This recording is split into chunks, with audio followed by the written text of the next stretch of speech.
Hello, everyone, and welcome to Commoner Law's monthly Free Traveler Confab, an opportunity for us to get together every first Tuesday of the month and talk about the issues related to free travel.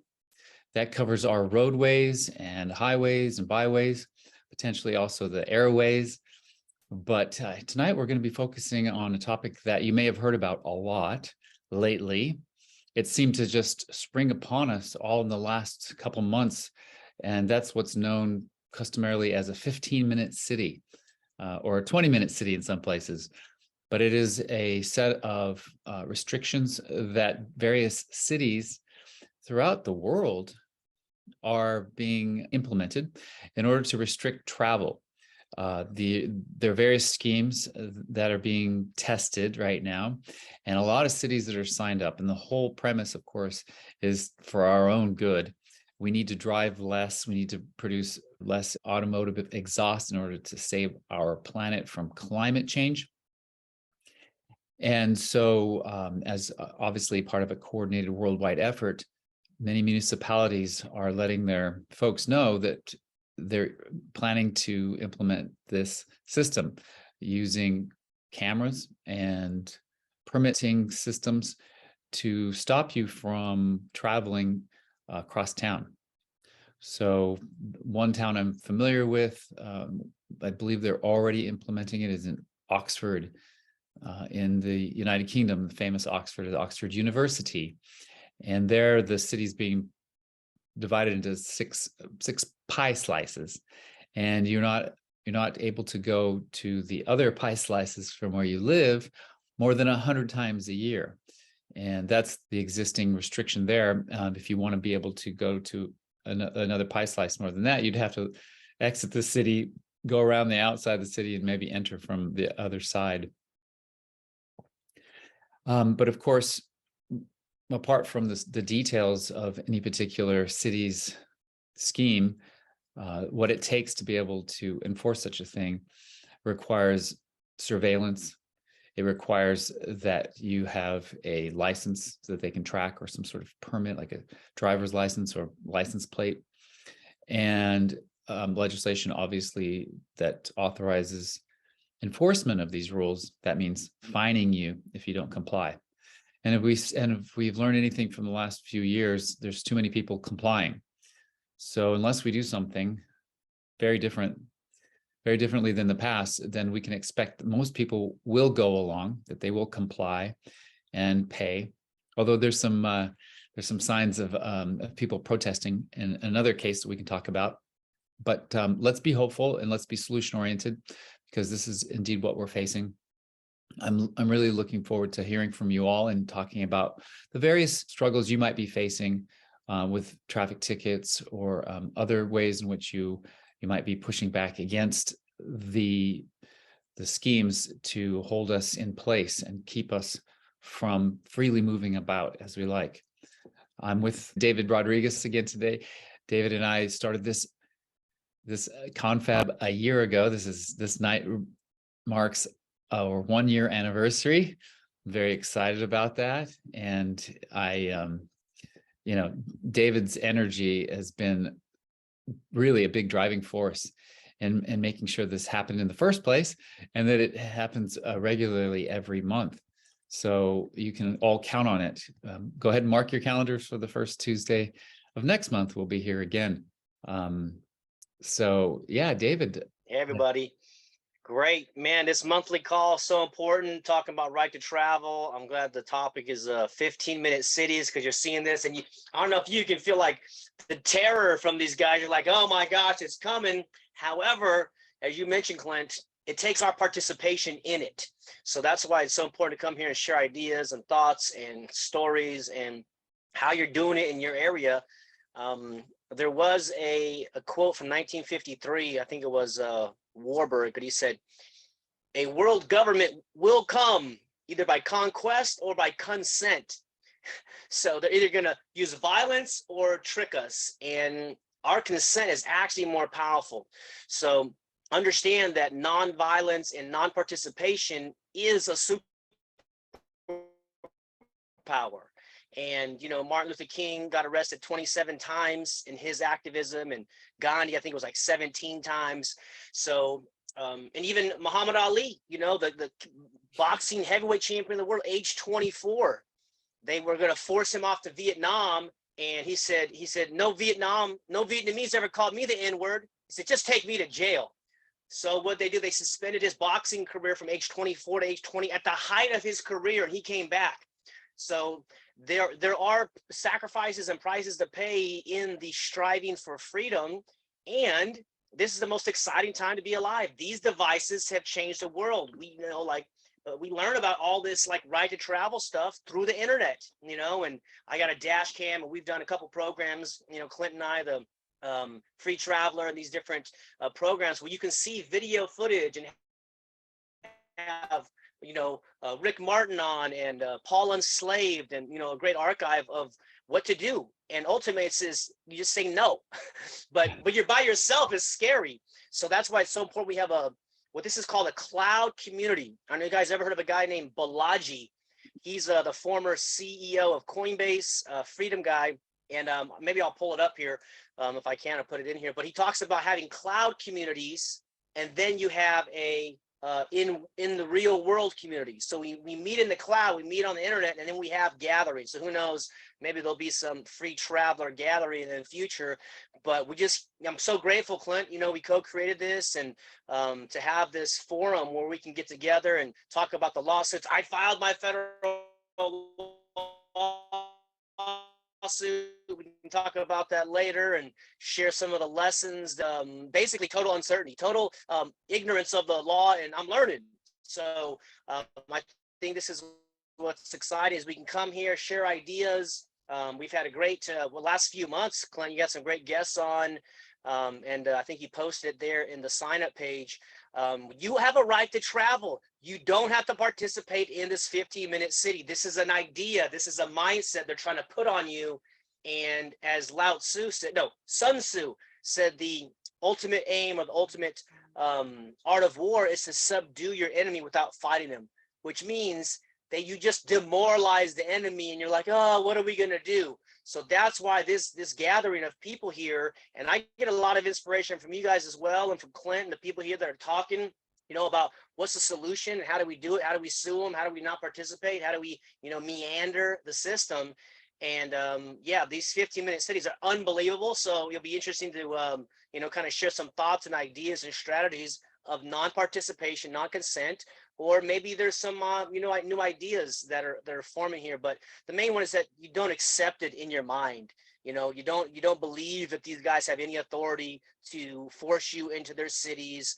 And, I had this kind of revelation this past few weeks of the Titanic. You guys know the Titanic, went down, hit a iceberg, let alone the, financial ruse behind why the Titanic sunk. But the Titanic's a big ship. And so it hit this iceberg. And so when the Titanic goes down, it pulls in like a vacuum, all the other like little lifeboats that suck it in. So the vision was that when this Titanic goes down, when this state goes down, when the financial system goes down, it's going to go down. It's going to try to pull in as much carnage and people with it. So I want to stay away from this big organization and these big institutions that they're inhuman, and they can't see the sacred, divine being that you are and that I am, and that we all are together. And that's, I think, what this is about. They're trying to put us into the robot AI, transformation, robot, transhumanism thing. And I'm not participating. And I'm so grateful that we're here so we can affirm that, whoever wants to affirm that. And I'm looking for solutions, and I'm trying to protect, the children, the grandchildren, 7 generations from now. There's a massive awakening happening, and I try to get on as many of these calls as possible. And I thank you, Clint, for taking leadership and leading and facilitating this. And, it's a confab, so we hear from everybody on here. I would say everybody on this call is a leader in your community. And, the more conversations we have, the more cloud communities like this, the better. So it's just great to be with you all and to speak about freedom and really address this 15-minute city conversation head on, and not try to avoid it. But at least they're planting seeds and saying, here's what's coming, and we can kind of strategize and formulate some solutions or some remedy, rather than being shocked like the pandemic whole thing. And that was an amazing situation where it's like, oh, panic, and so it's like, it's very strategic, it's intergenerational. And I think that's what this call is about as well: intergenerational solutions and immediate solutions. Thanks so much. Yeah, it's almost like a church being together with you, because we're really, I mean, I know I pray a lot these days.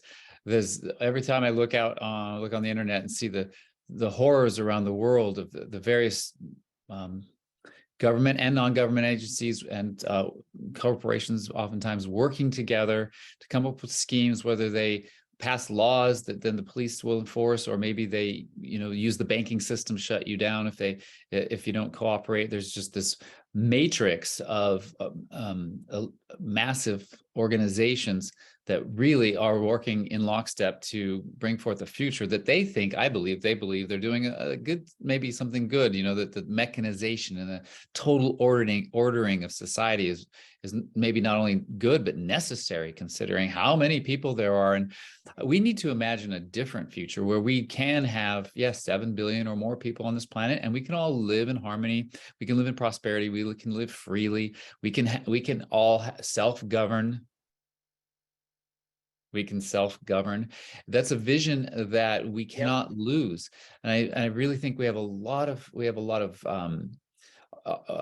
battles to fight on the material plane, in terms of the kinds of material enforcements through fining us, restricting our movement, police pulling you over if you've driven too much, all the different things that they have planned for us. But it's also a spiritual battle. And so let us all be here tonight, with knowing that our, even as creative as we are, and as rambunctious and rebellious as the people who come to these confabs are, even our collective wisdom, just us mere mortals, will get us only so far, that we need to rely on something bigger than all of us.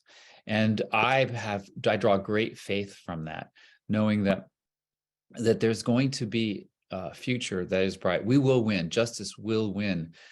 God will win. It has to be. But in the meantime, the trials that we're going through are important.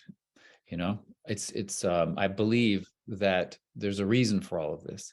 And so when there's a question in front of you, whether you're going to pay that fine or not pay that fine, whether you're going to accept the restrictions and comply, or you're not going to comply, I really believe that is a lot that very question, that question of conscience that we're facing, and we will be facing, is important for our spiritual development, and for us to demonstrate to ourselves and our brothers and sisters what we're made of. So let tonight be a celebration that we've been here for a year, but let it be a celebration of our ability to assert our own sovereign individual sovereignty, and that collectively we have something that is bigger than all of us, and to be able to look to the future in the face of all of the news that you get, and all the different things that coming down the path that they say, from the real ID to the 15-minute cities, to just carbon credits, and all kinds of ways that they want to stop you from having free choice and free movement. Despite all those things, we can continue to imagine a brighter future where we actually win. Right, David? Absolutely. And just the comment about the real ID, I remember seeing the real ID. And by the way, if you guys haven't seen the documentary Freedom to Fascism with Aaron Russo, I don't know if you've seen that, Clint, but this is from 2000, I want to say 3. Yeah, Freedom to Fascism. And he talks about, maybe 2008, 2008, one of them. But anyways, he talks about having a conversation with Nicholas Rockefeller, and how like Aaron Russo was kind of just like, entrepreneur, filmmaker. And he's just like, out there having doing his business. And Rockefeller tried to recruit him and bring him into the fold. And he told him what was going on. And he's asked Rockefeller, says, "Why are you guys doing this?" And he says, "Well, we want to get everybody chipped, and then that way, if they ever dissent against us, we can just turn their chip off, right? And so this plan has been in the works for a long time. So anyways, they just keep, trying to make it happen. I remember 2017 on a airplane flight, you going through TSA, and it's 2017. Yeah, anyways, I took a photo of it. It was like real ID. You have to have it by October, 2017. It's like 6 months later. And I'm like, I'm not going to do that. Let's just see what happens. And I was just flying again last month. And again, I saw real ID. You got to have it by 2025. So they're just going to keep throwing their agenda. They're going to keep throwing their agenda at us until we're just like, you know what? We're just going to go over here. And you might have heard about it, Clint, but there's a freedom travel like airline. I can't remember what it's called. But they've done this, and they're doing like chartering private planes. And so it's a little bit, high ticket, high priced. But that's the direction I think everything will go eventually, as more demand is there, more capital, more visionary entrepreneurs putting their life and money on the line. But the point is that they're just like, 2017, that didn't work. 2018, okay. So they're just throwing stuff out there, and it's now up to us. So what are we going to do? And that is where the solutions are, paperwork or creating new options. I love the exit and the build strategy, which is exit their systems. Some of you guys know I'm in the education world. So I'm no longer trying to reform the school system. I want to exit that system and build it. And I was just in Mississippi, and it's happening down there. And Mexico, I've seen it in Texas. So you realize that they're going to try to make you feel alone. They're going to try to make you feel isolated. But the real ID, I'm not going to get it, So that's when the real right to travel comes in. They say you have to have this federal ID, or you got to have this, vaccine or whatever. And you're like, no, I don't. I will walk. I will figure a way out. And we mentioned the people who sacrificed before, Muhammad Ali and Martin Luther King, Gandhi. That's you. That's me. We are the new ones for this generation. So, and I love all those people. And those people are in the spiritual world now. And now we are in the physical world. So understand the importance of you on this call, you watching this video, that we are the ones. So yeah, 2025. And if it doesn't work, they're going to say 2027. And this 15-minute city, if it doesn't work, they're going to say later and later. And this is why it's so important to talk about it and to really elevate the conversation, which is, where do you guys get the authority to force this upon me? Where do you guys get the authority to tell me I can't travel in my conveyance? And you guys have seen some of the videos in the past. We are on the right side. I'm glad you said that, Clint, because I know freedom is going to win, and truth is going to win, and love is going to win. In fact, that's why they're censoring so many people, not just freedom activists, anybody. I was at an entrepreneur event with like 5,000 people, and they asked them, I said, hey, how many of you guys had your like Facebook account censored or deleted or something like that? And it was about a third of the room. And these are just business people. These aren't even like freedom activists. So they're just like censoring everybody because the information is getting out. And, that's why it's so important that we, have this conversation. Real ID? No, thanks. I guess I won't fly anymore. One of my, mentors, KRS-One, he doesn't fly. He takes buses everywhere. So he's a rapping kind of legend and conscious rapper, actually. Great dude. He doesn't fly. And I don't know if he's afraid of being, shot down or something, but he takes buses everywhere. So maybe we start a bus company, Clint, huh? Is that on the horizon here in the next, year or two or three? Yes, definitely a parallel economy. We need to create structures that are freedom oriented and that support each other and quick, including a parallel justice system. But I was just showing you all the Real ID webpage from the Transportation Safety Authority, TSA. And I have to tell you, I didn't know that, David, until you just said it. Maybe because, you saw it in the airport, but we did a whole thing on, dedicated a whole confab to the Real ID, and we did a deep dive into it. And yeah, you're right. It was first passed a decade ago, but a bunch of individuals, of course, and organizations protested, but so did individual states of the union, and they combined their efforts and they pushed back, and that pushed it off for a few years, and then as of the presentation we did last year on the Real ID, they were saying at that time that May of this year will be the absolute drop dead. And it looks like they've extended again. I want to go investigate what was it that got it pushed back. Was it maybe some red states or some states district attorneys like in the past, or maybe who knows? Well, I'm gonna look into it, and if anyone knows here how it is that the TSA or the Department of Transportation, federal government of the United States pushed that back, it'd be interesting to know. But that's a perfect sign of how we can continue to resist, and we are making a difference. They can't control us. So let's go ahead and get some folks' voices in here about the 15-minute cities in particular, and we'll also have some space for anybody who's running through a case. Maybe we'll have a chance to hear, David, from your experience with the law, because we definitely the bigger arch, for the Free Traveler monthly confab is to always have people who are fighting tickets. There's a variety. I read another posting today about how we can get out of traffic tickets by writing a certain thing in a certain ink color on the ticket and sending it back. There's a lot of excuse me. There are a lot of things that people are saying that you can use. We want to hear about them, and particularly if you've tried them, and if they work or not.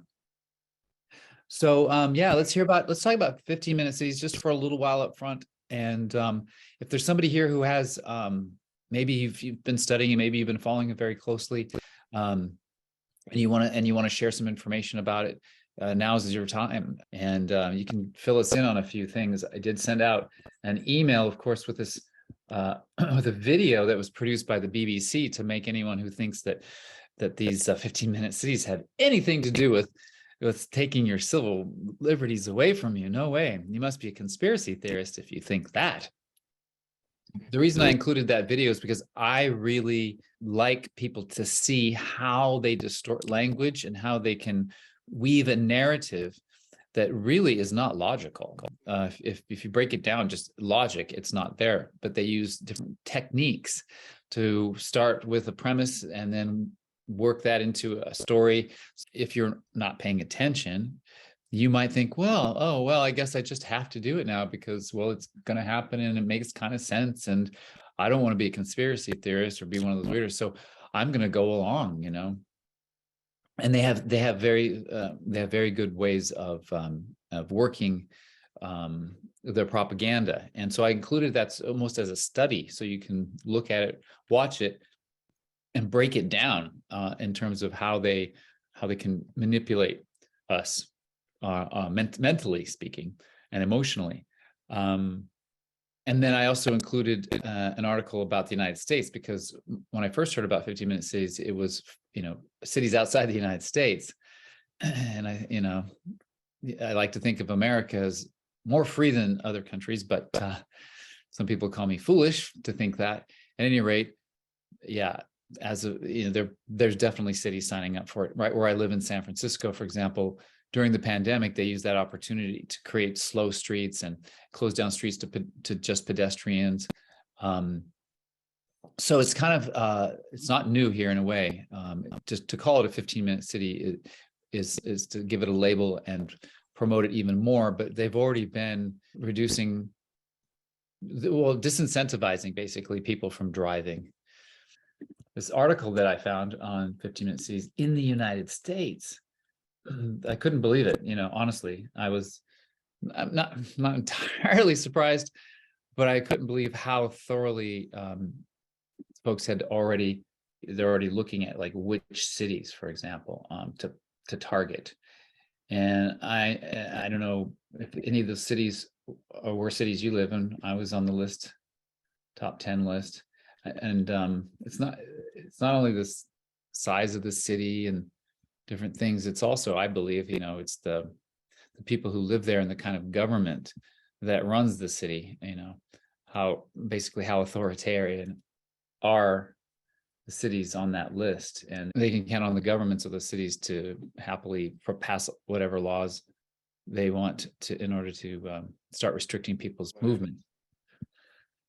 Would that be like mainly large cities, Clint, and like super lefty, politically aligned cities, you think? Is that what you've noticed? Well, yeah, the people in my city hall really do believe that they know what's best for us. They've got, they've got it. They're smarter than us. They have the data. They have the degrees, so to speak. They really are very proud of themselves, and they pat themselves on the back. And there's really not a moment's thought about, is this constitutional, or is this something that just isn't right, because government shouldn't have the authority to this degree over people's lives. Here's some of the cities right here. Anybody live in any of these cities? Notice Oakland right across the bay, in lockstep with San Francisco, always ready to enforce some regulations on people and bring them into compliance with the global plan, because these are all very global. You understand that climate change is very convenient for globalists, because it gives them cover. It gives them the justification to go across country lines, to go across state lines, to, no matter where you live, climate doesn't stay within the borders of a nation. So they can use it with the United Nations and the other international organizations that our government unfortunately has signed treaties to. Interestingly enough, I got an email today from someone who was suggesting that to even focus on the 15-minute city would be a waste of time, that we're just reacting to one more thing that they're throwing at us, and that we need to step away from the madness, and we need to be more thoughtful and I guess more deliberate about our response to these things. But I believe that we need to take it head on. I believe we need to talk about it. Hello, David. Greetings. This looks like an invitation. Thank you. Working with my lighting here a little bit. I'll just add, I heard an interesting variation on the 15-minute city. Usually it's presented as oppression and tyranny. And I've heard there's a community in Salt Lake City, Utah. And usually I would think of Utah as being pretty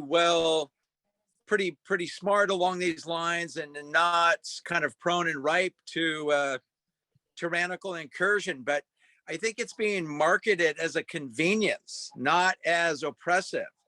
So who wouldn't like to live in a community where you could walk everywhere? It's sort of a 55 and older, and it's safe and convenient. And I think that's another interesting way of marketing this concept that seems, again, less like it's not tyranny oriented, but it's a way, I think, to get into communities that might not otherwise be welcoming of that, and to undermine and through subterfuge, as it were. So that's just a thought off the top.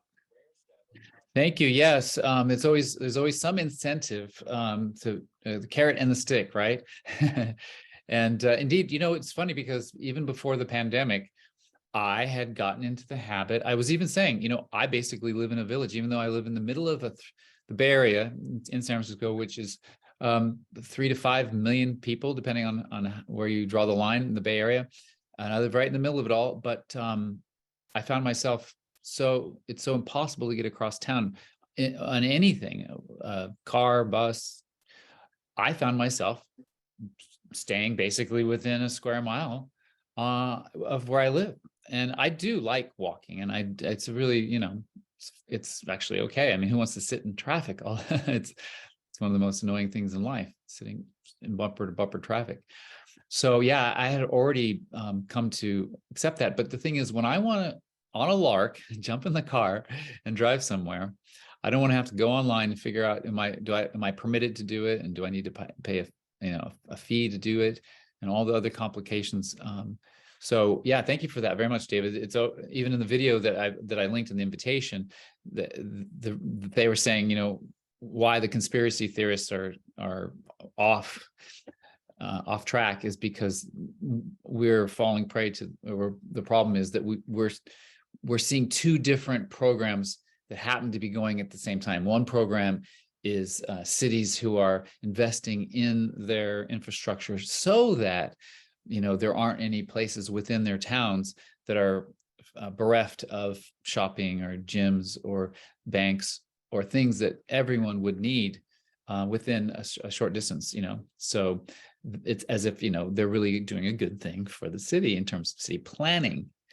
And then there's this other program to reduce carbon emissions. And the two programs together look very suspicious. Then, that's why we conspiracy theorists took it too far. We just, but yeah, there's a carrot and the stick working together always. What do you drive, David, much? I do. And in fact, I drive a fair amount. Normally I would walk more. I'm having trouble with my knees, so that's sort of a separate issue. But I bicycle and I have a motorcycle, and I kind of like to think of transportation as the right tool for the right job.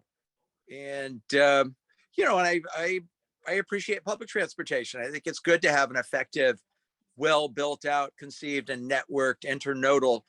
They don't need to preclude or mitigate against each other. We really good planning, city and regional, ought to function at all of those levels and not preclude our individual rights, natural and constitutional. So that's again where I think they do a lot of intentional confusing, conflation, and kind of that counterfeiting notion of, as you said, pairing one concept with another when they don't need to be mutually exclusive. We've got a lot of smart people here, and we're relatively well off, and we can continue to build and still be aware of what we emit, and maybe do a longer, slower transition onto sustainable renewable, but not make it kind of a digital hit or miss, all or none, and leaving so many people out of that development that if researched and implemented correctly over time, could be,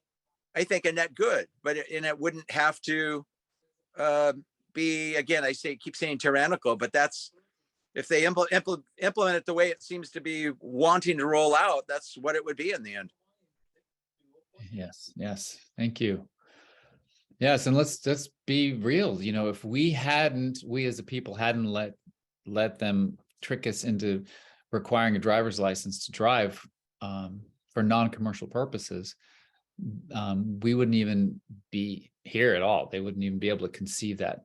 Obviously, this is being built on top of an already existing, adopted now for decades, customary structure where free people believe that they have to ask the government permission and fulfill all of their requirements just to be able to drive, to be able to travel in their motor cars.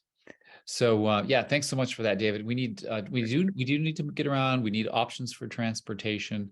The car manufacturers supposedly would have a business incentive to encourage driving, purchase of their cars, and we spend a lot of money in taxes to build our roads and other infrastructure for transit. We're supposed to have a speed train between San Francisco and Los Angeles. An entire boondoggle. I mean, how many tens of billions of dollars have been wasted already? And they're not even close to being finished over a project was supposed to have been completed years and years ago. If our government was truly interested in the will of the people and our desire to travel, we don't have to. If it's more convenient to get into a train and we're going to be in Los Angeles in 2 hours, no one would drive. I mean, it would be awesome. But clearly the government doesn't have our interests in mind. In the case of the bullet train, it was a big boondoggle to obviously enrich those people who've got their hands in the pot.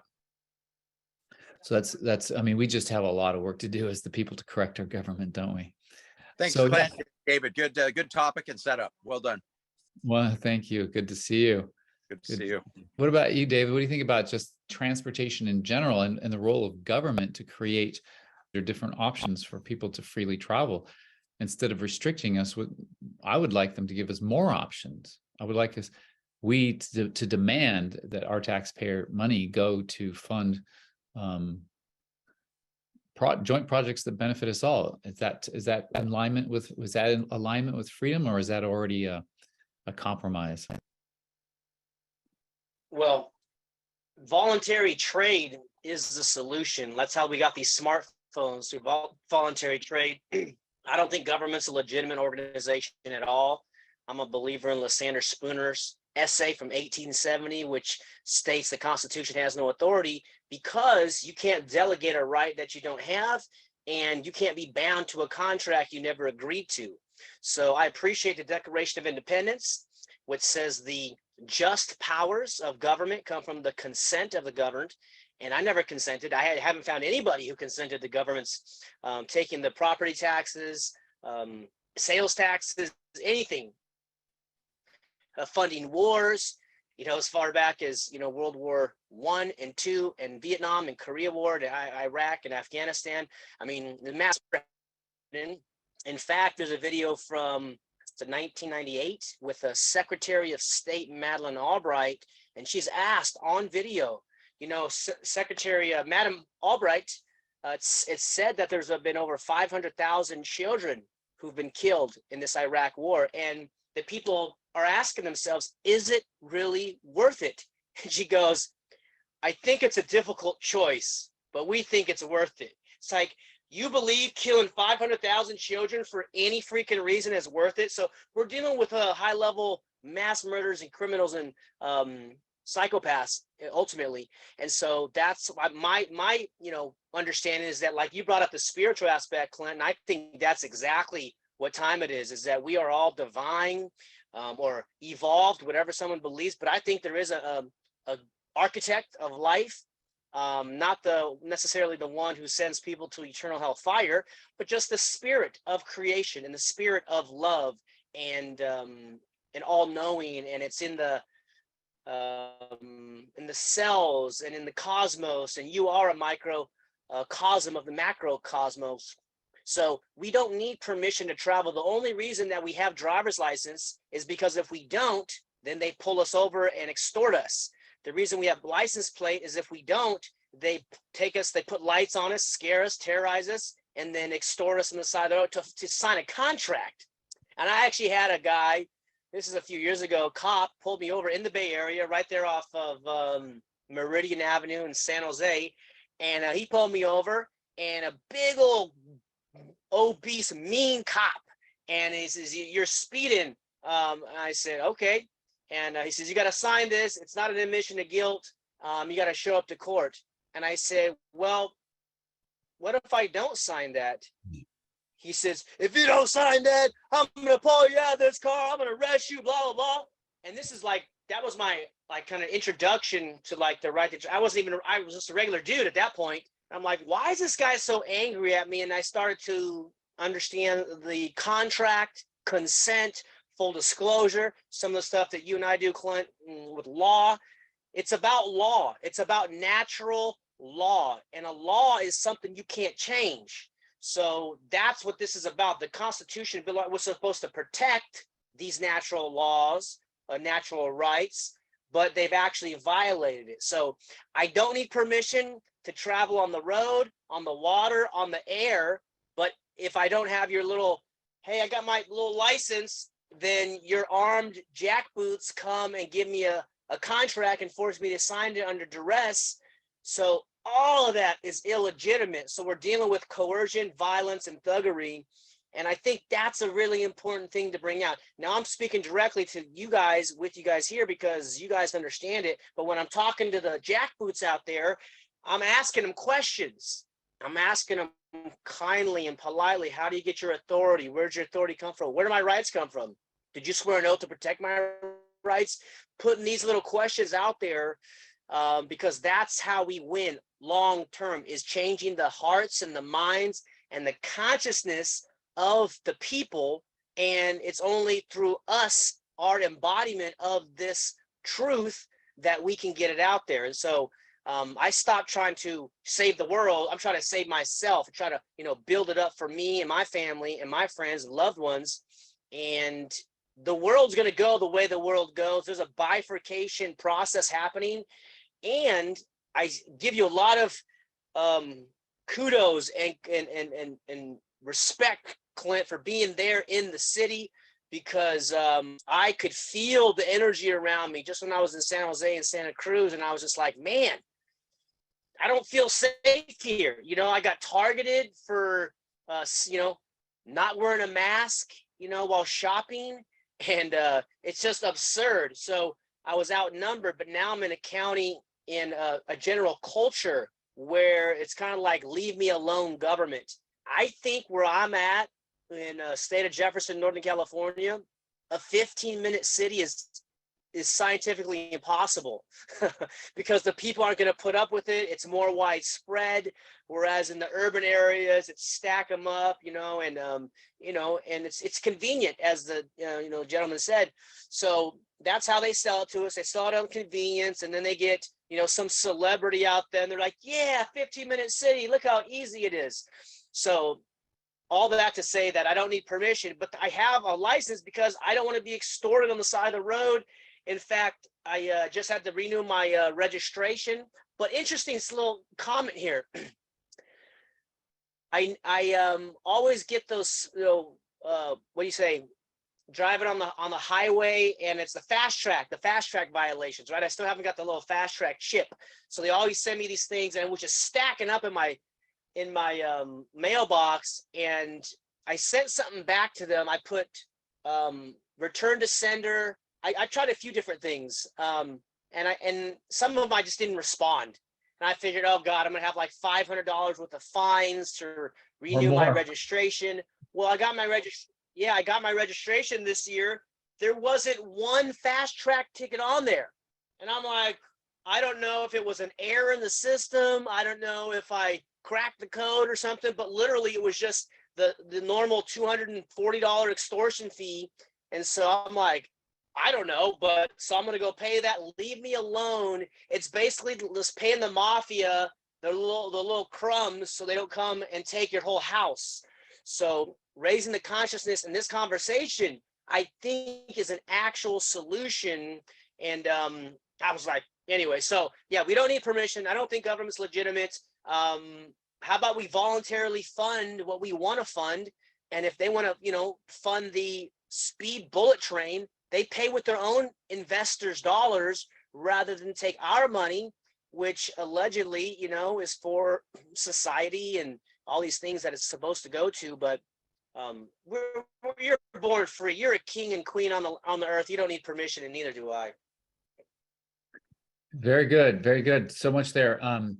Yeah, thank you for keep trying on different things to get rid of those tickets. It's unfortunate though that we don't often know if it works, because they don't write you a letter and say, "Oh, you figured it out.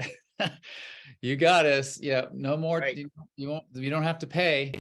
Most of the time you just don't hear from them, and then so you're kind of in limbo. But yeah, maybe you did crack the code. And speaking of code cracking, I'm just going to put it up there for your own consideration. I have not tried this out. I don't know, but in the chat, this came from one of our Commoner Law Group students, who's really awesome. She's been on these calls before, but she's really a great investigator, and she's really dedicated to finding out what's going to work to get us to crack the code, basically. And it's based on the UCC code, but even, for example, using purple or gold ink.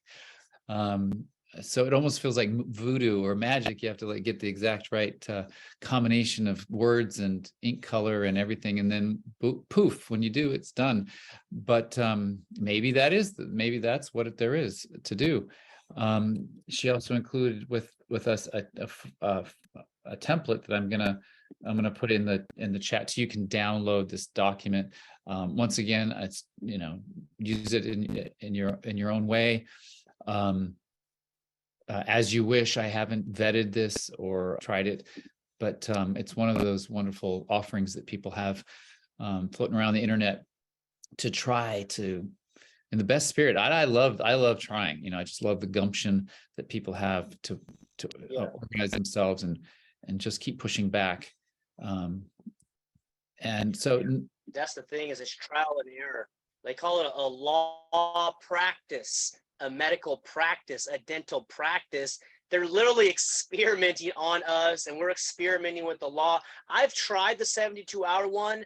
Yeah. I did put no contract. I tried it twice. Yeah, one time they mailed it back to me and said, "Hey, we don't have any record of your ticket in here, so check back, in like 21 days." So it didn't work that time.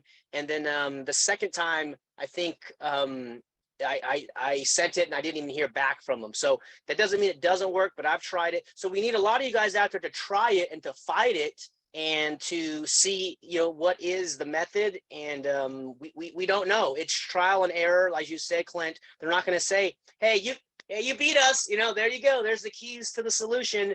We're dealing with thuggery. Somebody put mafia in the comments. I appreciate that. And that's exactly what it is. So the mafia doesn't even follow, the government doesn't even follow its own rules, where the mafia at least is a culture of honor, at least, at least they know they're killers. But the government pretends to be a protector and they're killers. So yeah, keep trying out there and try to take notes. I literally thought I was going to have to pay this fast track hundreds of dollars or thousands of dollars. I got like, I don't know, 5 or 7 fast track violations. So yeah, I think I put return to sender or no longer lives here or something, whatever it is. You don't have to be honest with criminals. People that are threatening you, people that are coercing you, you have no moral obligation to be honorable with them. Who I have an obligation to be honorable with are you guys, people that are honorable. Go ahead. Mm-hmm. That's right. Thank you for saying that. We'd like to have an honorable solution, but it's a scheme. Maybe there is a way to hack it, so to speak. So yeah. Natalie's here with us. Natalie recently moved from a very dense urban area to a very wide open, not very dense at all area. It's as Dave was saying, it's a different feeling in the city versus in the country, isn't it? Yes, definitely. So I actually wanted to ask your guys' opinion, and it might be a little bit out of context, but in a way, it can be tied to what we're talking about, because, okay, 15-minute cities are ahead of us, but we already have borders between countries and we are limited in our international travel, right? And you have to have a passport and you have to have a sometimes visa, contract, whatever. And also you cannot live in just whichever country you want to live in, correct? So what is, I guess, what is your take on somebody who is living here, let's say in this country, but doesn't really have quote unquote official right to live here? From the standpoint of the common law, like how should this be approached, and what are have you ever heard about this, something like this? Because technically speaking, if you have a right to travel as an American, it should be any world citizen. We people are everywhere. So we are free to travel on this plane, whatever that is, plane or I believe it is, but this is one of the big controversies amongst libertarians and quote unquote conservatives.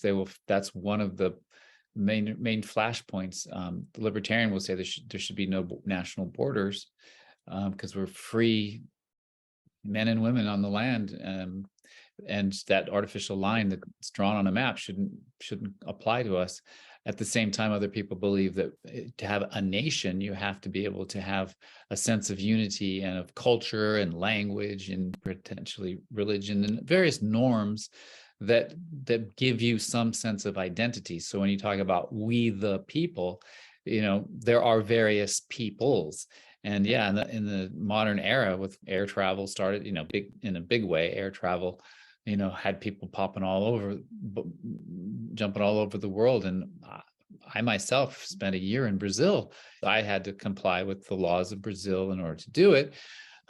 But I was learning the language and the culture and the people, and met a lot of other people from other countries as well. And it feels today like there's no sense of peoplehood. I mean, yes, I was the Americano. So you can't ignore that there are some cultural differences, But yeah, I personally, I want to have a sense of belonging with a people, and America being the great melting pot. It's not at all like other more homogenous cultures like Japan or Russia, where you come from. So anyway, it's very controversial. I don't know what to think, to be honest, about it all. But since you brought it up, what do you conclude? I thought about it and I thought, so the natural law is essentially derived from God's law. And God gave us all these freedoms and, these rights and whatever, unalienable rights to pursue happiness. And traveling is, considered to be one of the natural rights, right, of anybody. So it seems to me people can go anywhere they want and should be able to live anywhere they want, unless it's harming somebody else. So I don't know how it can be practically applied. And let's say the person who doesn't have citizenship but is, living here, let's say, quote unquote, unlawfully, what would happen to them if they just get stopped if they start driving, let's say, and they don't have driver's license or anything else? Can they just say, well, I'm under God's law and I don't have to provide you? This is what we're striving for here, right? We are trying to be people living on the land and, just traveling. So why can't anybody be like that? Very good. Very pertinent question for our times. And as we have ease of travel from point A to point B, it's a lot easier than it once was. So it's forcing the question upon us. I love the topic, and I want to hear people's opinions on it. I definitely want to make sure that everyone has plenty of space if you want to talk about a specific case that you're working on or a particular method of dealing with the driver's license, the license plate, even, any kind of protest that you might be doing against fines. There was some good news I mentioned during my introduction, talking about 15-minute cities. Also in the United Kingdom, there is a city that fines automobiles that have certain older cars. You have to pay a fine to be able to drive in certain parts of certain cities, and people just were not paying them. Because they were, on one level, it was confusing to folks when they entered into the zone that they weren't supposed to, if their car was compliant or not. They often got tickets, they get tickets in the mail because, with the cameras and things like that, they look at your driver's license and they determine somehow that you've broken the rules. And anyway, this city has not been able to collect tens of thousands of pounds sterling, from people who've been driving in that city, and they've had to just cut their losses, like stop trying to collect. So we do have that option. I just want to remind us, even if they implement these fines, if one person doesn't pay the fine, they're going to come after you. But if tons and tons of people don't pay, then they lose their power. And there's nothing they can do about it. So I think that's something for all of us to conceive of, is mass non-compliance when these crazy rules come down. But that's going to be something that you and your city will have to organize and make sure, if it doesn't occur, it'll occur to many people at the same time, hopefully. But to suggest to people, hey, this isn't right, and you don't have to pay, and we're actually not paying. Everyone is not paying, and so let's all do it together. And then the city has to give up, finally, trying. So yeah, let's talk about traffic laws. Let's talk about our God-given rights to travel.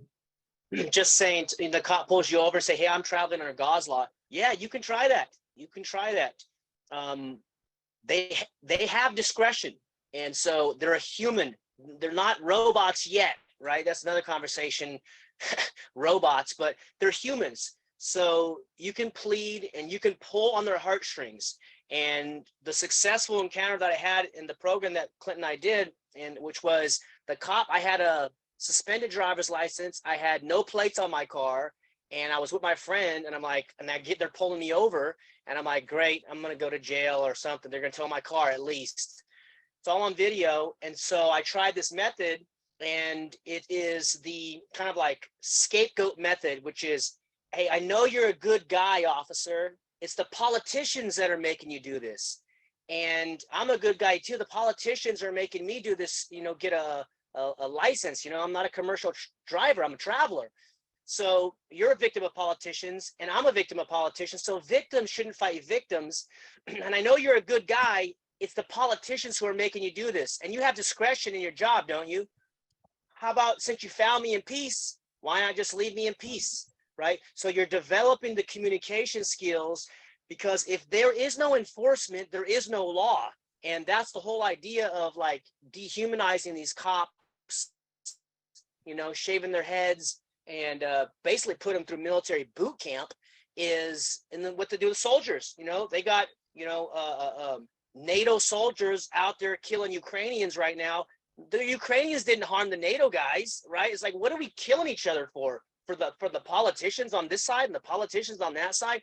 So this is the consciousness that is rising. So you can try that, but then sometimes you might just get a low IQ meathead, God bless him, that it says, hey, I got to do my job. You broke the law. I'm going to give you this thing. So, one of the things I want to say, Natasha, was that, have you ever heard of an international driver's permit?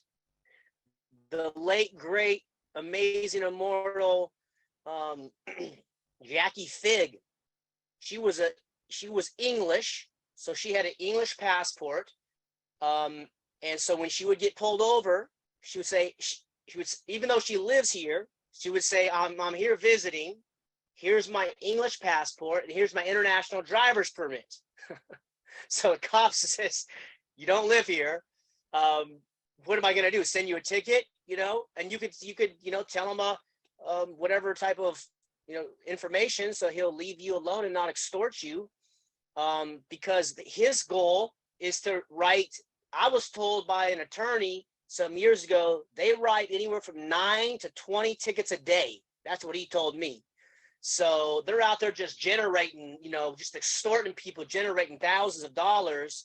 And so he's got either an express quota or an unexpressed quota from his superior. You're making $100,000. And there was another cop who said, I got to justify my salary somehow. So I'm going to steal, $400 from you right now on the side of the road. Well, I'm going to write you a ticket, So anyways, that's one method. If you have a passport, try international permit.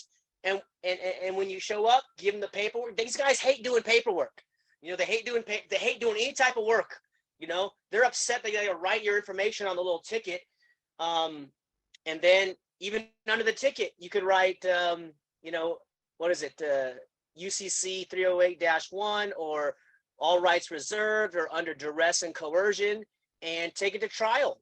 That was another conversation I'm having recently with a buddy. He says, if everybody just takes their infraction ticket to trial, they're going to have a whole pipeline of these people, or the non-compliance, as Clint said. This is a real method. But I hear you about wanting to travel, and try that method maybe, the international driver's permit, and just say, I'm visiting, I'll be leaving next week.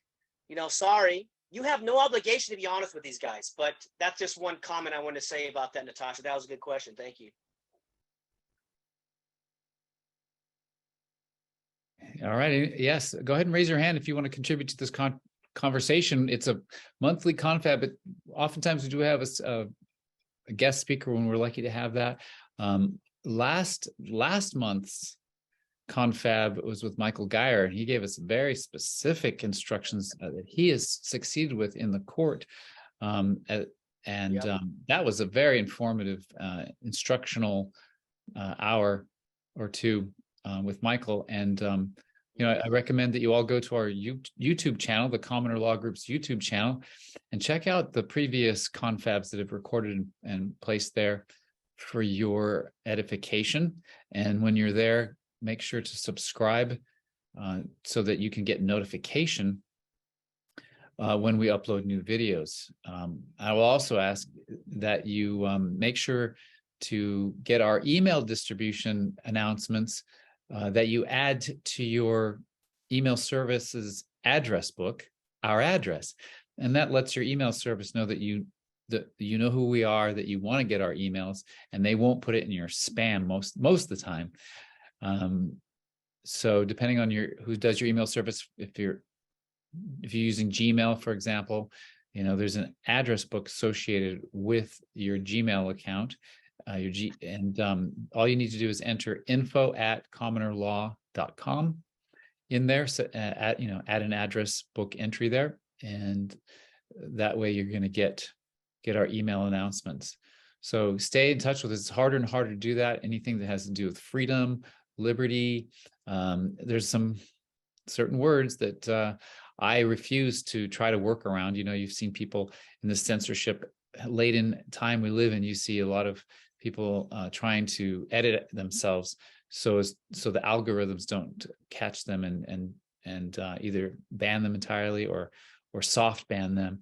And I'm just going to keep talking the way we talk, and then I rely on the rest of us to have to figure out this world we live in enough to make sure that if you want to receive our emails, if you want to watch our videos on a convenient platform, then we have to take that extra step to make sure to tell those algorithms that you want to receive and you want to get notifications, for example, when we upload a video. And Abra's with us again. It's so good to see you, or to at least hear you. Maybe we'll get to get your video. Hi. Yes? Oh, no, can't get my video. No. It's my day off. I have barely combed my hair. I'm in my jammies still. Okay. Yeah, it's dark where you are. So Oh, wait. Oh, the camera is on. Oh, how did that happen? Okay.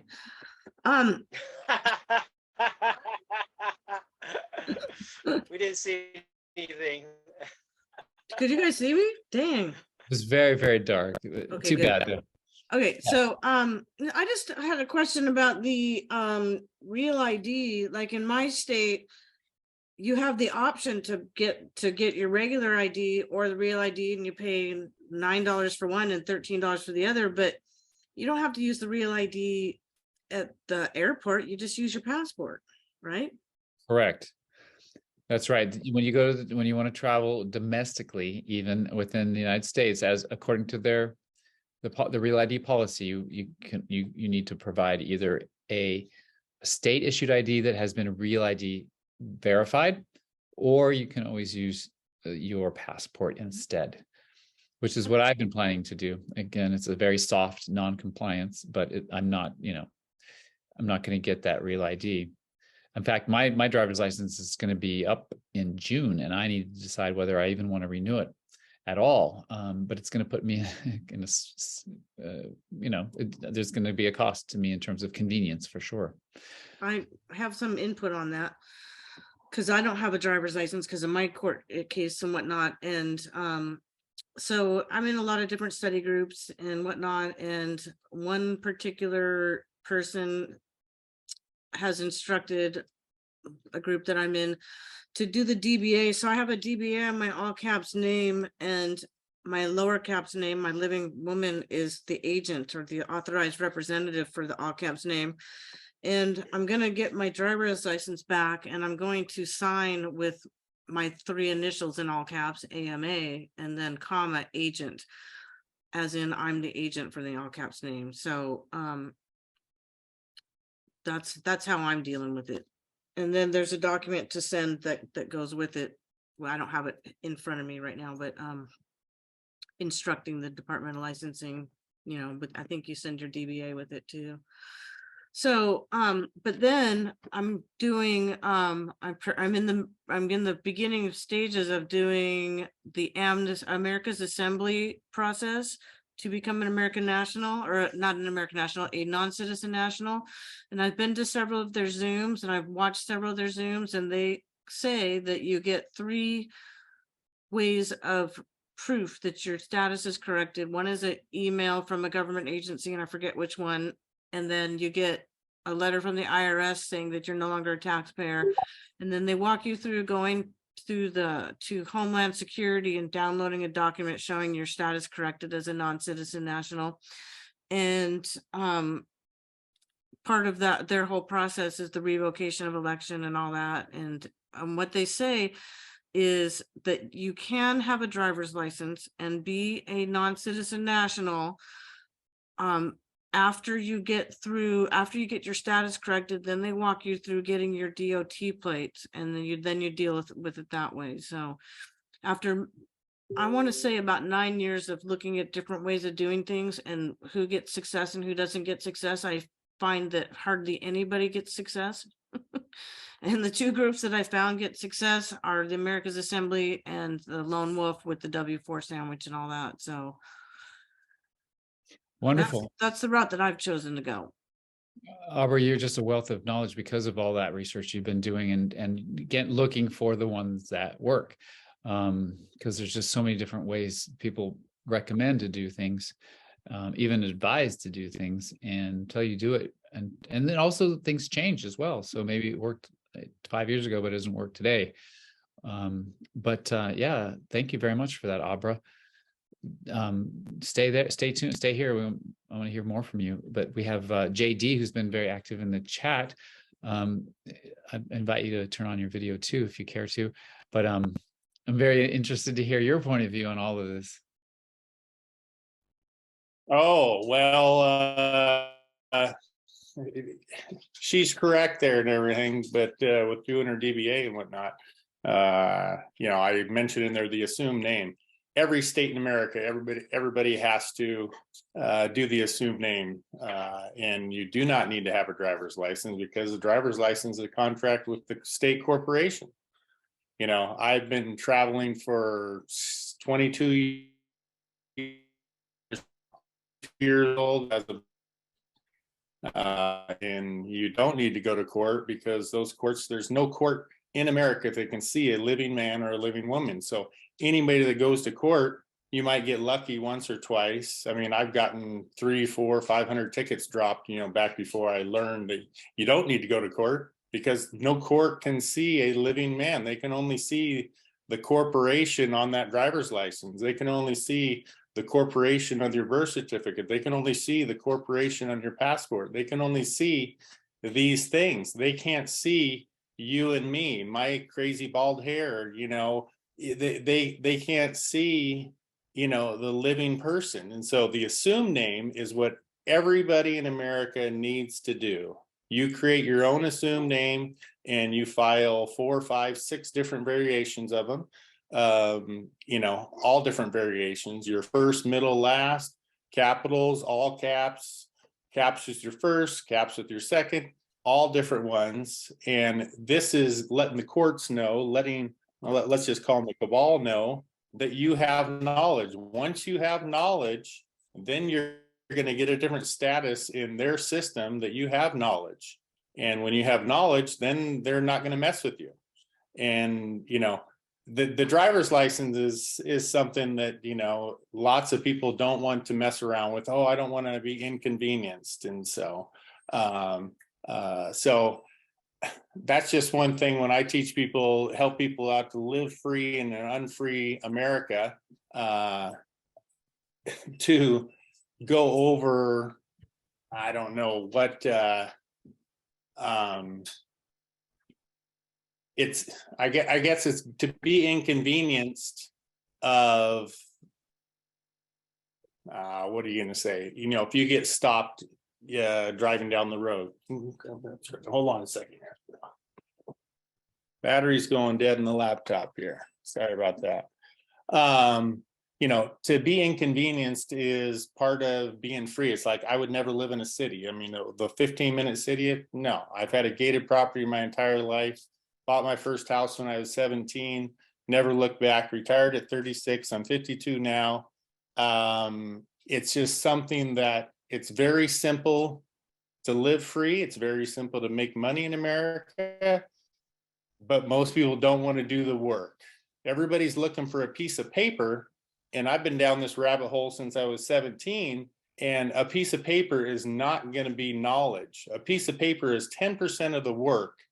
90% of the work is you having, let's just say, faith in Jesus, whatever your creator is, you having faith in knowing what you know. And when I get pulled over, driving the Beamer, driving the motorhome, driving my truck, whatever it is, whether I'm going 80, 120, or I'm going 25 or 55, you know, I drive until I feel comfortable. When the cop pulls me over, the state trooper, great. He says, why didn't you stop on the road? I'm like, well, I didn't feel safe here back, officer. You know, what's the problem? Did I harm anybody back there? Well, can I see your driver's license and registration? I'm like, I don't know what you're talking about, officer. Did I harm anybody back there? You know, and I teach everybody in the world, never answer a question, because they have their sandbox and you have your sandbox. Your sandbox is clean and neat and tidy. Their sandbox has snakes and dog poop and cat poop and pee and all that other crap that you don't want to join their sandbox. So never, ever. That's why officer, a security guard has to ask a question. Once you answer a question, you're in their sandbox, and that's a dirty sandbox. And so when he asked me a question, I asked him a question. Did I harm anybody back there? I'm just traveling down to Aubre's house right now for dinner right now. Yeah. Do you know you were going 120 and a 65? I'm like, well, you know, Aubre's got steak on. I want my medium rare, and it's, you know, I don't want it well done. And, you know, that's it. Well, can I see your driver's license and registration? Yeah, I got a piece of paper in the glove box here. You know, is that what you're looking for, officer? You know, do you have any firearms in here? Yeah, I got one here. I got one there. I got 200 extra rounds over there. Anything else you want to know? Well, I still need to see your driver's license. Well, here's my passport to travel. I'm traveling down to Aubre's house right now. Okay, I'll be right back. He usually comes back within 10 to 15 minutes and says, you know, next time, you know, when I turn the lights on, you know, you need to pull over. I said, no, I'll drive all the way home if I don't feel safe. I'll pull over when I want to pull over. All right, well, sir, we just appreciate it if you slow down. You do know I pulled you over. You were talking on the cell phone. I said, yeah, my beautiful bride, I was talking to her on the cell phone. Is there anything wrong with that? Well, it's against the law. I said, well, that's your security guard laws. You know, my wife does the exact same thing, and they let her go every time. I tell everybody, don't anybody contract with this corporate states with the driver's license, because when you have a driver's license, you can try to do any patriot BS you want, you know, like I did back when I was 17, 18, 19, 20, and, you know, UCC 1-207 and all that fun stuff. But that's their system. That's like David Wynn Miller when he's went into court and everything. You got to understand, when you're in America, you can't speak Chinese in an American court. And he is totally 100% wrong, because you can't bring the Chinese language into an American court. And so he might have his own system, but you're in their system and you have to speak their language. And people don't understand, you know, the state of Washington is a Boeing corporation. The state of California is a Starbucks corporation. They're just corporations. If you're not an employee of that corporation, if you're not a contracted personnel of that corporation, none of those bylaws of those corporations apply to you. The federal corporation, none of those bylaws apply to you. And it's so simple, but so many people don't understand. I mean, when I can look at a court document and I can see USA, and I can see United States of America, and I can see America, and I can see US, and you got 4 different corporations right there in one document. People don't know how to read documents anymore because we weren't taught that. And so you got to understand, when it says Bob Smith, and then it says Mr. Smith, and then it says B/Smith, that's 3 different corporations in the same document, but you would think that they're all the same person. And most people in the world would think, well, that's Bob Smith. And like, no, that's 3 different corporations in the same document. They're speaking to 3 different people. It is so simple, but that's how hard it, I mean, like I help people cure cancer, anything under the sun, because everything is just a inflammation of the cell. It's like, it's so simple to have perfect health, but it's not easy in this Western world because of all of our toxic poisons. It's very simple. You know, I like my whiskey and my beer and my bad food too, but you know, 90% perfect 10% garbage. But know when I'm choosing garbage. I teach everybody else it's difficult to have perfect health. It's just not easy.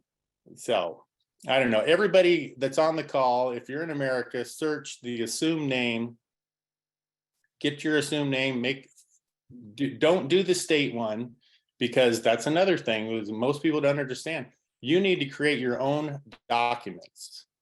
Your own documents are the most powerful documents that you can create. You know, when you go and, oh, well, let me just fill out this driver's license form here. Well, that's their form. You know, everybody needs to make their own, which, I mean, it's not rocket science. I mean, I could share with anybody, you know, my assumed name documents and everything. It's just, you know, you creating your own. But it's there you go, right there. There's assumed name right there.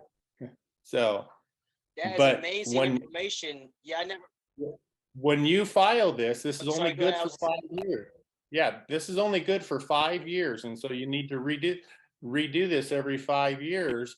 And people just don't understand, when you file this, now you'll have a different status in society. When a cop pulls you over, when you have any confrontations, you say, hey, have you done a status finding on me?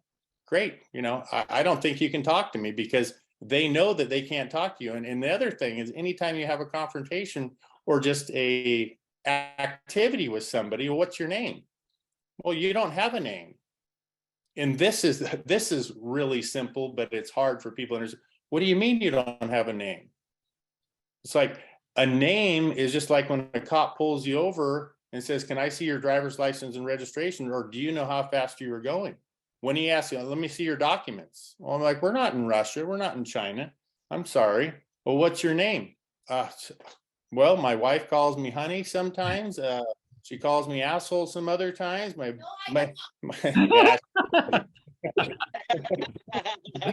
know, so it's just something you don't have a name and everything, because that's contracting with whoever it may be. And so you don't have to give anybody a name, because that name, you don't have a name. It's like, how old are you?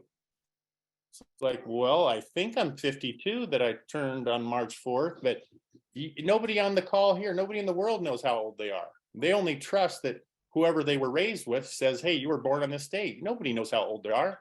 And so these are just contracts, adhesion contracts that they get ourselves into with, you know, a driver's license. But like the other gal was saying, you're the executor, or you're the administrator, or you're the trustee, or you're the agent, or you're authorized representative. These are terms and languages that everybody has to understand, that that's all you are. You know, you're going to be the trustor, or you're going to be the agent, or you're going to be the authorized representative, but you're never Bob Smith. Never, ever, ever, ever. You're never John Doe. Don't ever give anybody your name the rest of your life, because, hey, I'm just a man on the land, and you're standing on the land, and nobody can do anything with you. And so, yeah, I don't know. I've been down this rabbit hole a long time. Have you sued the government, JD, or do you believe in a do not detain list? You don't sue the government, because then you're part of their system. You know, you don't ever sue the state, don't ever sue the county, don't ever sue the city, don't ever sue any of these jurisdictions, because then you're acknowledging that their system exists. And their system is just a corporation. I mean, the United States of America, corporation. California, corporation. Washington State, corporation. Boeing, corporation. Starbucks, corporation. You know, why does anybody in America think that California corporation applies to them? Every corporation, I mean, I've been in business my entire life. Everybody knows what a corporation is, and every corporation in the world has bylaws for their corporation. If you're not an employee of that corporation, if you're not an employee of Boeing, does Boeing's bylaws apply to you? No, they don't. If you're not, no, but they use violence. That's what we're dealing with. They use violence on the side of the road. Right. I was a right to travel activist and had private plates on my car. I got arrested 6 times because I failed to ID and like these things. And so I'm curious. I appreciate what you're saying. So you said you won 300 traffic tickets. How? How did you win 300 traffic tickets, man? That's amazing. I'd love to learn from you. You do got to understand that these thugs, these security guards, because they're not police officers. I mean, that's another. They're just security guards The for government's corporations. illegitimate. They're completely illegitimate. Yeah, they're illegitimate. exactly. So everybody does understand it. So we do have to understand when I mean, sometimes I'll have one cop and then, oh, we got a crazy right winger here. All right. I say, hey, just get your sergeant, Right. Get him on the phone. Great. Maybe 2 cops will show up. Maybe 3 cops will show up. Yes, I've been arrested once and everything when I got one that was a thug. Yeah. Went to jail and everything. I mean, my last time with confrontation coming back from Arizona in our motorhome, the federal troopers on what was that, Bryce Canyon? Yeah, I pulled off in the middle of the night and everything into the federal park and ended up parking wherever the heck I wanted to park and parked in the pasture, and they knocked on the door in the morning and say, well, who's driving this? Like, well, nobody's driving this. Well, what do you mean? I went through the whole spiel. I said, just get your sergeant on the phone and everything. Just let him know we're just traveling back from Arizona back to Washington, and your superior is going to tell me to be on my way. And he goes, well, I don't know.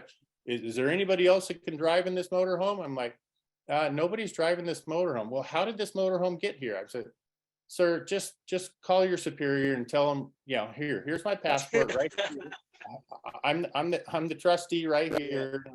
That this isn't me. I'm the trustee here, and I'm just traveling through here. And they're going to tell you, your sergeant's going to tell you to be on your way. He gets on the cell phone. No more than 3 minutes later, says, "Well, my sergeant says to be on your way and don't ever park in the pasture again because you damaged some weeds here." So it was pretty hysterical, but as free people that are honest and kind, and you can't be a jackass, obviously, because then they're just going to be a jackass with you, and then they're just going to like, what, I know I'm going to lose, I know he's going to win, but I'm just going to inconvenience him anyways. Yeah. Right. So have give you me ever heard of a do not I don't detain care. list? Because you said something pretty relevant earlier, which was if you have knowledge, they identify you in a database. And so my understanding is that by suing them, this is now increasing the cost. And so they know this guy can sue. So I'm curious. So I've yet to see proof of a do not detain list. I think it exists. And I'm kind of like in that process right now to see if that list exists. I just want to be left alone. So Right. Do you believe that you're on a list of, hey, leave this guy alone and like just let him go? Is that what you think? No, it's called words of art in their language of their system and everything. You just ask them to do a political status determination. Go ahead, do a political status determination and everything. See if you can talk to me. And they're going to pull up, and if you filed your assumed name and you have that taken care of, they're going to find out that that's not you on the. I mean, and I tell some people, if you want to keep your driver's license, keep your driver's license. Understand that that's not you. You're just the authorized representative there, and that's it in the ring. But you better go 55 and a 55. You better stop at the stoplights. I don't stop at stop. I mean, I'll stop at a stoplight, a red light. I'll look left, look right. Am I going to sit there for 3 minutes? No, I'm going to go right through the right, because I'm not going to be an idiot that sits there because nobody's there. Same thing with the stop sign. Or you can look both ways before you get there and just go right through it. These bylaws of the corporation don't apply to you, but if you want to have a driver's license, then have one. But just make sure you go 25 and a 25, you stop at the stop signs and you stop at the red lights, and you abide by every part of the contract of that corporation. And that's fine. And then when you get pulled over, well, maybe you had a tail light out, and then he can give you a ticket and he can extort some money because you didn't, abide by keeping your car up to snuff. And the other thing is the right to free travel everybody on the call that's in America, get a receipt that you just paid for your gas in cash and sign your receipt, all rights reserved, put your birth name on there. That is proof that you've already paid your taxes for traveling on the road, on your trails that they paved over. Because just because they paved over the trails that have been there for, the last 200 years, doesn't mean you need to get a driver's license, because your taxes that come for paying for those roads from the gas taxes is your proof that you've already paid for your right to free travel.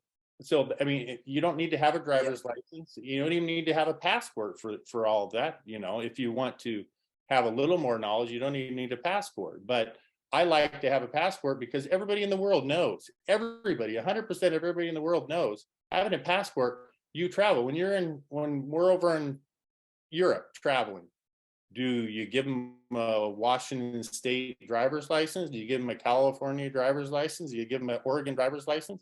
No, they don't care about that. They want to see your passport. So I tell everybody, passport, and I understand that that's just a contract, with that corporation for the passport. And I can show people, what I write on my passport, because every contract that you have, you can edit that contract anywhere that you put your signature on it and everything. And so, I do the Red Fox stamp. Let me pull out my passport here. Yeah, I mean, my passport, I'm the administrator on it. I mean, right on your passport, it says, do not detain. They cannot detain you, but, I have, acting authorized representative, all rights reserved without prejudice, sign your name. I got a Red Fox stamp that I've signed over on the upper right-hand corner, acknowledging that I'm part postal. You can see that he didn't have it all there in, understanding that, the Amish have their society. The Postal Service has their society. United States government has their society. The Vatican has their society. You can't be a postal, need a postal court matter and go into the Vatican. You can't have a Vatican and go into the United States of America court. Understanding there's, multiple different court systems, in the world, and you can't take one and go into the other. That's like speaking Chinese to an American. It's like, I'm sorry, we speak, Chinese here. We don't speak American, or we speak American, we don't speak Chinese. And that's how the courts look at any of these patriot nuts that think that they're going to come into court and say, this constitution, this constitution. We don't have a constitution because you were never a party to that contract. I teach people, contract law is the most powerful law on planet Earth. Your signature has to be on a contract for it to be legal, binding on this planet Earth. I mean, and I'm not a party to that constitution. I'm not a party to the Bill of Rights. I'm not a party to the 10 Commandments. I'm not a party to any of that. Neither are you, because your signature is not part of that. If you believe in that, then you're believing in their society and all their BS and all that fun stuff. And I tell people, when you go down this freedom side, you got to learn to be free. You don't call 911. Only the slaves call 911.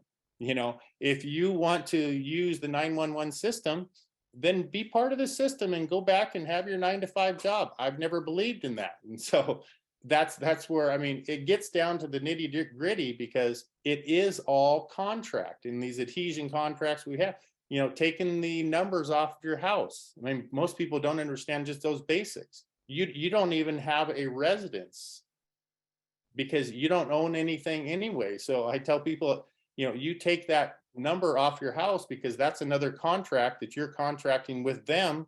Yes, this is where I live.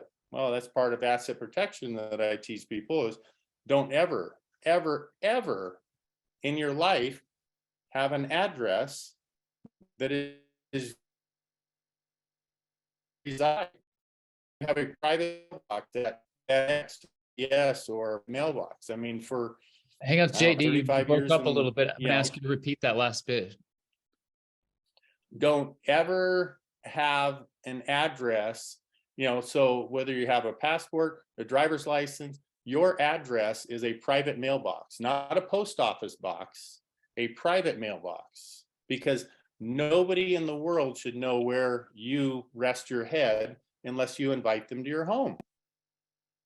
I mean, you're going to spend some money, 10, 15, 20 bucks, you know, whatever, you know, a month to have privacy and protection, but that's part of the cost of, you know, living free in this unfree America or unfree world, whatever you want to say. And so, you know, when I do asset structuring for people, that's, you know, that's the very first thing before anything. Okay, before we even have our next meeting, go get your private mailbox, because now we're going to recontract with your PSE, with your electricity, with your water, with your driver's license, with your passport, with your bank. Well, that's another thing, is tell people get rid of your bank account and everything. You know, you need to structure so you don't have a bank account. I mean, because that's another part of the contract with the system. You know, if you want to become free, and let's just say, you know, you make millions of dollars, you know, you control millions of dollars like I do.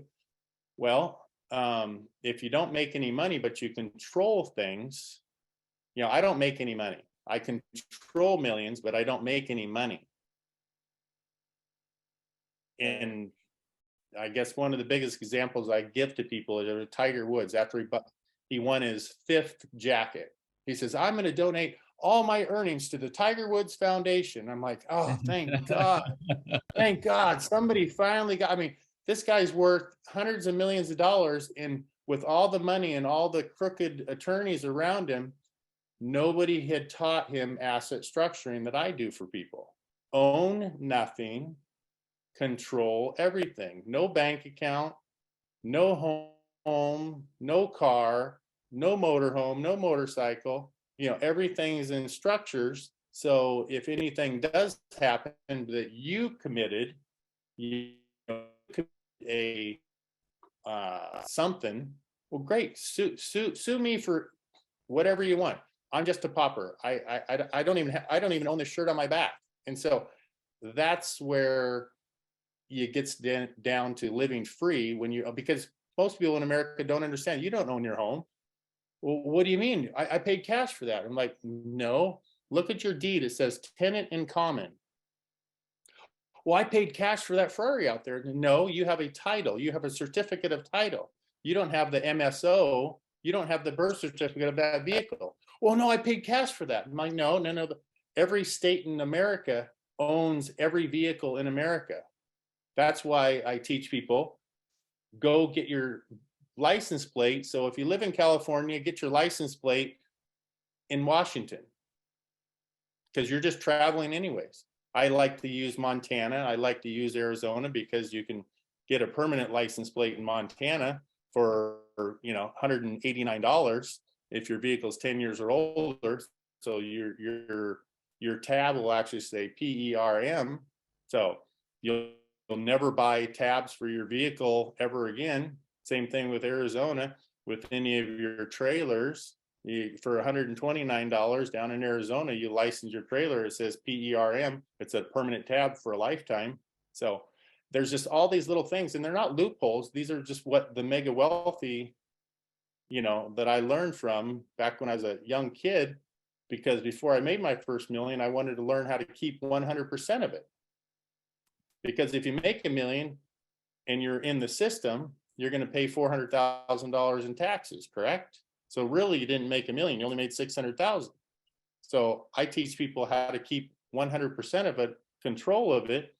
And do you think Tiger Woods Foundation might own a Ferrari or two? Yeah.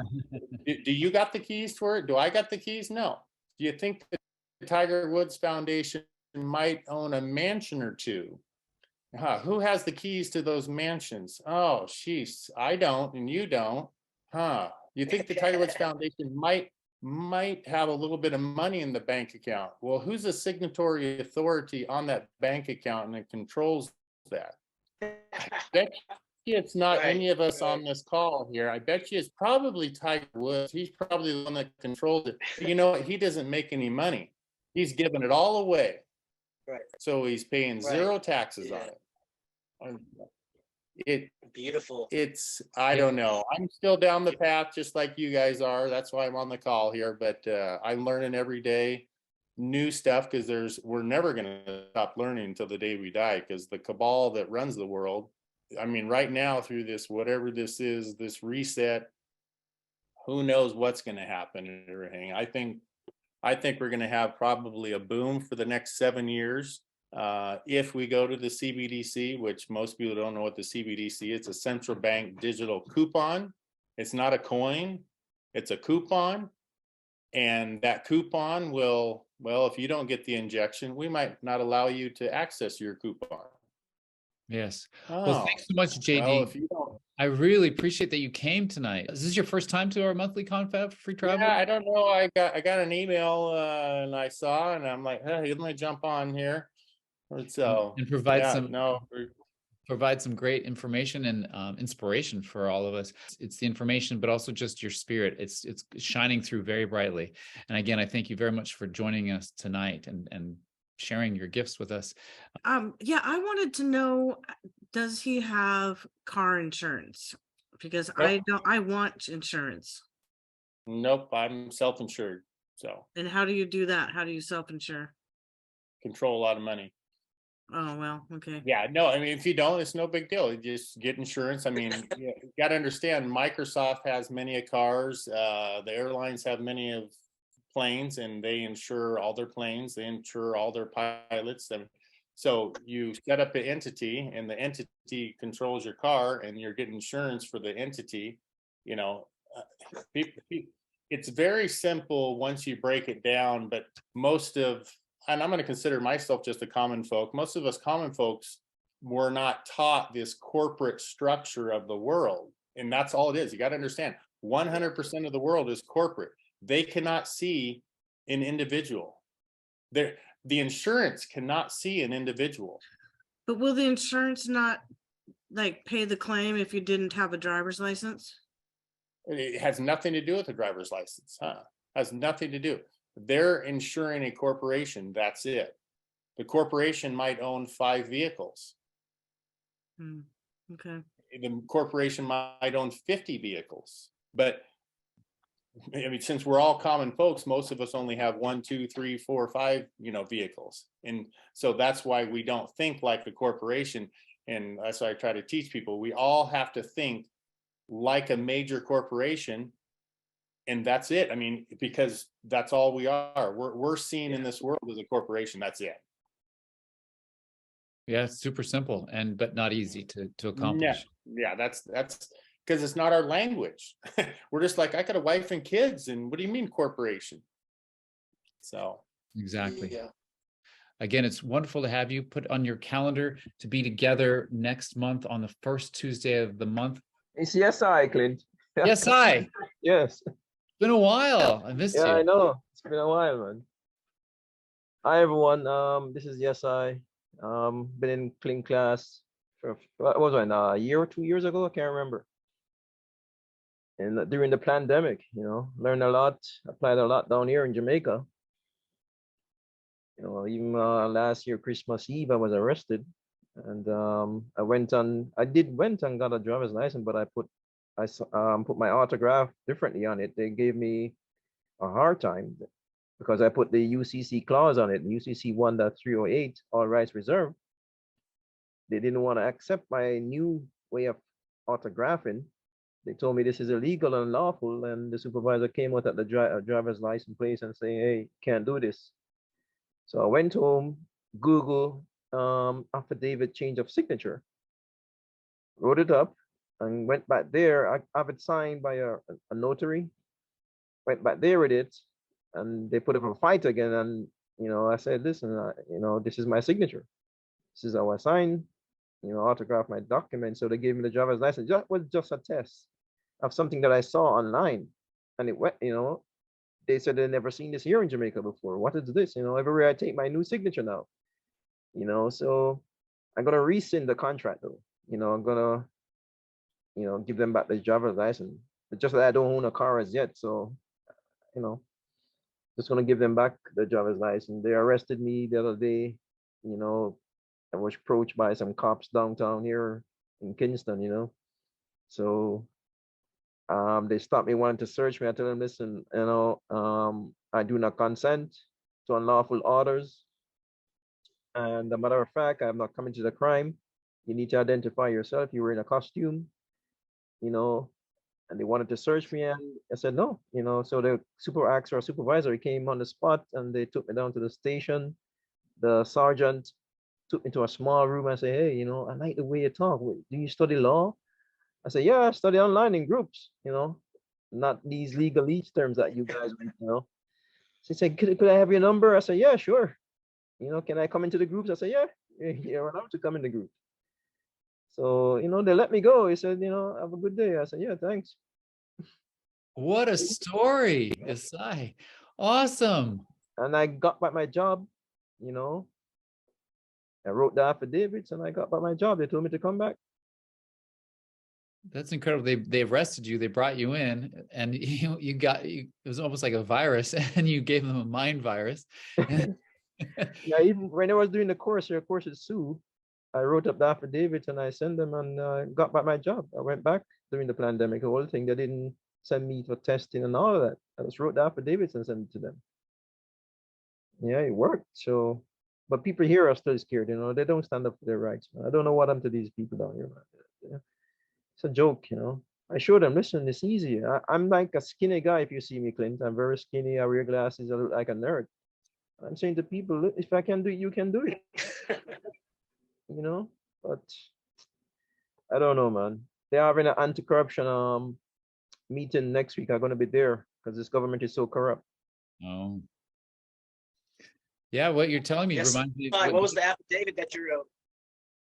Oh, sorry. Yes, I was gonna say, what type of affidavit was it? A status affidavit or For my work? what kind of affidavit did you write? Or for the signature on my driver's license? whatever when it got you out of jail. Yeah, whatever affidavit you believe got you out of jail. No. I didn't write an affidavit to get out. I just reasoned my way out. I just showed them I was very calm. I wasn't being belligerent, and I just showed them, listen, this is an unlawful order. I did not commit a crime, and there was no crime. So, and I have the right to disobey an unlawful order. And you have not produced an identification that you are a police officer or whatever you are. You have not produced anything. So I just reason myself out, logics. And they say, you know what, okay, go. It reminds me of your approach, David, where you're always reminding us to connect with their humanity. And that sounds like what exactly, he's done. Yeah. It works. Yeah, exactly. That's what JD was saying too. They're humans. Yeah. Yeah, if we stay calm and see them as a human, then they kind of feel that versus you mother, and it's all righteous, right? They're violating us, but they're unfortunately they've been brainwashed and mind controlled, and they actually believe they have authority to accost us, kidnap us, coerce us, and force us, and they don't. So I think that's one of the big takeaways. It sounds like at least 3 of us were like, stay calm, be nice, be chill, and not, throw profanities at them and, dehumanize them. Yeah, it's like you don't have a contract with them. And so, and the other thing I was going to say is right now, I believe that the Washington State Corporation, that we got that one shut down, that, right now here, 11 months ago, Washington State Corporation, they rebranded 100% of every state vehicle to, instead of saying Washington State Patrol, now it just says State Patrol. And I believe that one of my buddies, Robert, he was instrumental because he shut down 3 counties in Washington State over the last 3 years. And I believe he was instrumental in shutting down the Washington State Corporation. So in just documents over the last 3 weeks here of some court documents through some other people helping out here, that everybody that's been to court understands that you only receive a copy of anything, you a certified copy. You never get the original. Now in court, they're giving them the originals, and now they're telling you who's in court, well, here, go file this with the clerk. And that's, I would say, if you want to say whatever legal language, prima facie evidence that the court in Washington state here does not exist. And they are just a de facto dog and pony show, even more than the dog and pony show that was before. And now they're asking you to go ahead and sign back into the system. You know, if you're going to come into Boeing's corporation and file something, then Boeing's going to accept it. And they're going to say, oh, well, great, here, we're going to charge you with this, or we're going to do this, or we're going to fine you for this, and we're going to contract you with this. So this is just another, I guess, nail in the coffin that's kind of confirming what we've been thinking for the last 12 months, that the Washington State Corporation is closed down, that the courts now are giving you the originals to go file with the clerk of the court because they don't even exist right now. And that's a scary thing. Well, it's a good thing. So now we're thinking we're back to common law in Washington State. And if you want to go back into their, de facto system, you go file it. Otherwise, now the judge in common law has to be down on our plane. He can't be sitting up above now. In common law, it's just belly to belly. It's just human being to human being. Hey, can I face my accuser? Did I harm anybody? And that's what common law is, and that's what we want in this world, is just common law. Hey, did I wreck your car? Oh, great. Here, let me pay for it. Let me buy you a new car and everything. How can I rectify my damages that I did to you and everything? And that's common law. But yeah, we're in a different time right now. And again, we don't know 100%, but I would say 100% in that you're getting the originals in Washington State, and they're asking you as the individual to go and file it with the clerk of the court. So this is exciting, but yeah, we're trying to help get a guy out of the hospital right now, where his kids put him in the hospital because they want his money and his guns and his stuff, and had the boys show up and put him in the hospital. His wife can't go to the hospital. The kids can't go to the hospital. His daughters can't go to the hospital, and we're trying to get him out. And yeah, it's a sad situation, but this is just dealing with this court case here, and that is just like, wow, this is different times. And California right now, anybody that lives in California is 100% shut down. There is not even a clerk of the court in California. California could drop off the face of the earth if we had enough freedom people that had knowledge. California is there is not one clerk of the court in California. There is no court system in California right now. There's a bunch of people that still go to court because they think that McDonald's is a corporation that's a court of California. But yeah, California is 100% shut down right now. That's a fact. So, Hey, JD. So this is Abra. So I just got out of a 3-year court ordeal here in Washington State, and I would love to talk to your friend that has information on how to deal with those crooks. Yeah. Just in case they come back. Well, it's getting your standing and getting a little bit of knowledge. And like I said, paperwork is 10% of it. 90% of it is having, my buddy Robert, he doesn't need any paperwork and everything, but he just helped another gal get out of jail down in California after getting put in the insane asylum, and it took her 3 weeks to do her own life claim and her own assumed name. And it's immediately when she got that filed, she was let out. She had multiple charges of other miscellaneous stuff and everything. There is not one record on her now on planet Earth. I found all that stuff in my case, and they just kept on rolling forward. Well, what contracts do you still have? Do you still have a driver's license? And it's not. No, I don't now, or I didn't during that whole thing either. Okay. Most of it. There's some adhesion contract. I don't have a concealed weapons permit because you don't need one. It's something that understanding that everything is corporate in the world, and if you don't contract with a corporation, it doesn't matter what bylaws are out there for anything. And so, but you have to have the knowledge of how to speak to them. Right. And that's why they call it words of art. Your friend here in Washington, is it possible to talk to him? Not right now. He's pretty fed up. He's been, I should say, fighting for the last, he is a general contractor, and he's been fighting for the last, I mean, he got out of a 20 to 30 year sentence for growing medicinal, all off of exactly, you know, when he went to court, they had pictures of his grow operation. They had pictures of this and that. He licked the picture and he said, anybody tested this for THC? And they're like, and he's like, this is some beautiful pictures here. And they're like, well, isn't that you? That's you on the photo? Looks like a nice picture there and everything. You know, case dismissed. I mean, when you understand, it's so simple. It's just like when I tell people, when they say, well, isn't this you on their driver's license? Like, well, it looks like a piece of plastic. And then you go and go like this and you grab your hair on your arm and you say, nope, this is me right here, but this is a piece of plastic right here. Well, isn't that you on your passport there? Well, no, that looks like a pretty little book, and wow, it's got a good looking picture of a bald guy on it, and got some names and got some numbers. Nope, that's not me either. And you go like this and you pinch yourself. Nope, I'm right here. I mean, it's so simple, but they're gonna think you're crazy. But then, like the Bible says, it's the rule of three. They're gonna say, all right, no, yeah, sit down. No, I disagree. You know, I asked for immediate dismissal. You have to disagree 3 times. The rule of three comes up in the Bible. It comes up in court. It comes up so much in law. Anybody does their research, you'll see the rule of three come up. Yes. I'm gonna thank you again. Guess what? Our time is up. All right. That was a great way to finish up. Something's going on in Washington State. There's just so many folks there who are on top of this and really getting involved. I'm really impressed. But let's just say goodbye, David, in just in a minute or less, so we can finish on time. God bless all of you.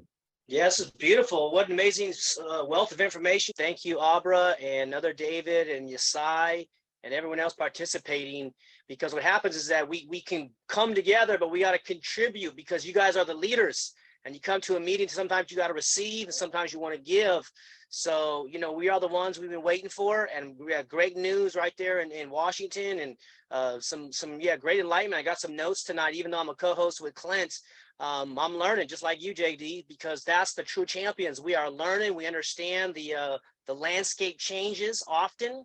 You know, it's kind of like warfare. You got to evaluate the enemy and know yourself and know your enemy is very important. So this is what's happening. And I appreciate the contract law thing you said as well, JD. I think the future is contract law and contracting with people.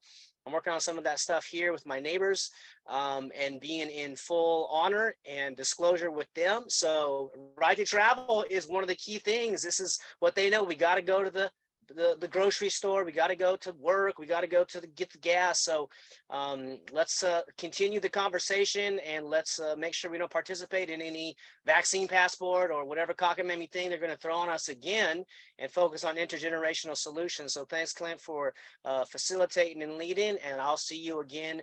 Peace, freedom, and love to you all.